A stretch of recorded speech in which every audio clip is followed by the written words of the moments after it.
reflexión.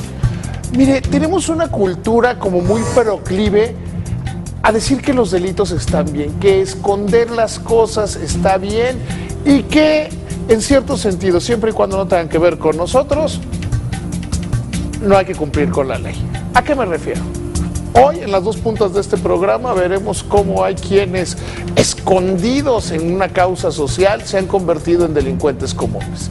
Y otros que hoy se llaman a preocupación porque el Servicio de Administración Tributaria finalmente ya firmó un convenio con 50 países para intercambiar información sobre las cuentas, que estos 50 países entregarán a México nombres, montos, saldos de las cuentas de los mexicanos en el extranjero, que aquí nos incluye Estados Unidos porque con eso ya tenemos un convenio.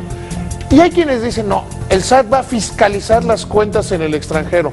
Tener cuentas en el extranjero no es delito, lo que es delito es no declararlas y no pagar impuestos. Tenemos que empezar como sociedad a analizar estos dos puntos de impunidad.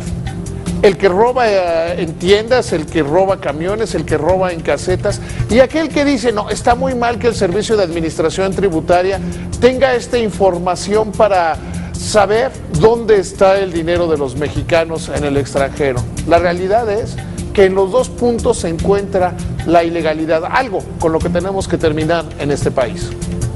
El Servicio de Administración Tributaria firmó un convenio multilateral a través del cual tendrá información financiera y fiscal de mexicanos en más de 50 países, entre los que destacan Alemania, Francia, España, Reino Unido y Luxemburgo. A partir de 2017, las naciones que firmaron este acuerdo intercambiarán una vez al año y de manera automática la información. Este convenio es similar al que ya tiene el SAT con el gobierno de Estados Unidos y que busca evitar la evasión y elusión fiscal. Si hay un sector de la economía que es verdaderamente importante para seguir, porque nos marca cuál es la tendencia hacia el futuro de la actividad económica, es el de la construcción. El sector de la construcción mexicanos vivió un proceso de reajuste verdaderamente grande. Durante toda la década pasada creció a tasas verdaderamente importantes y fue el motor de la economía nacional, particularmente durante la administración de Felipe Calderón. El modelo comenzó a agotarse hacia 2008, 2009 y se mantuvieron los subsidios. Se mantuvo el tren de construcción de vivienda para no afectar al empleo, a pesar que era un modelo ya agotado.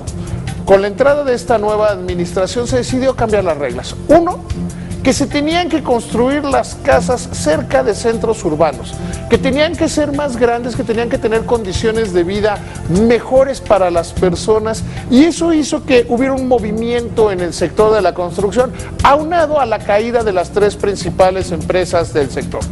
Hoy vemos que el sector de la construcción está creciendo al 4,5%, es decir, casi el doble de lo que lo hará la economía, y eso nos debe tener contentos, nos debe tener tranquilos, porque se cumplen dos cosas. Uno, el sector de la construcción se recupera, y dos, las acciones de vivienda y de reordenamiento urbano que ha tomado el gobierno van en el sentido correcto. La industria de la construcción mantiene un crecimiento sostenido de 4,5%, por lo que se espera que tenga un cierre muy positivo. El titular de la Secretaría de Desarrollo Agrícola, Territorial y Urbano dijo que estos alcances son resultado de la nueva política de vivienda y desarrollo urbano implementados por el Gobierno de la República. Jorge Carlos Ramírez Marín recordó que ahora las viviendas son de mayor tamaño, en mejor ubicación y dentro de perímetros de concentración urbana. El día que Gustavito Madero, cuando todavía era presidente del Partido de Acción Nacional, anunció que iba a hacer una consulta pública para aumentar o no el salario, le dijimos que era una payasada, que no era lo que este país necesitaba. Y hoy la Suprema Corte de Justicia también dice que es anticonstitucional, que no se puede hacer una consulta si está bien o no está bien aumentar el salario mínimo, a pesar de que el ministro ponente había planteado que pues sí, porque tenía que ver con los ingresos de las personas. La mayoría de los ministros de la Corte dijeron que no, que esa consulta popular que quería hacer Acción Nacional no está pegada a la Constitución, porque tiene un tema que es fundamental, y también se lo hemos dicho en este programa: no podemos mover el tema del salario mínimo mientras siga siendo una unidad de cuenta para multas, salarios, precios, tarifas e incluso para la determinación de créditos de vivienda. La decisión que toman los ministros de la Suprema Corte de Justicia de la Nación es: no podemos entrar a una consulta sobre ese tema porque tiene que ver con los ingresos del Estado, tiene que ver con la capacidad del Estado mexicano para hacerse de recursos. Así que se acaba la ocurrencia del aumentarlo por decreto, por voluntarismo, por la intención política de individuos de muy baja estofa como Gustavo Madero en Acción Nacional, que lo único que querían era engañar, era hacer un tema político. Hoy lo que nos queda claro es que no es constitucional, que sí debemos aumentar el salario mínimo, sí, pero hay que hacerlo bien, hay que hacerlo producto de la construcción de espacios y de caminos. ¿Cómo se hace esto? Primero, quitándole el carácter de unidad de cuenta. Segundo, creando una nueva unidad de cuenta. Y tercero, fijando el salario mínimo con base en productividad, para lo cual no necesitamos una consulta popular, necesitamos una reforma laboral.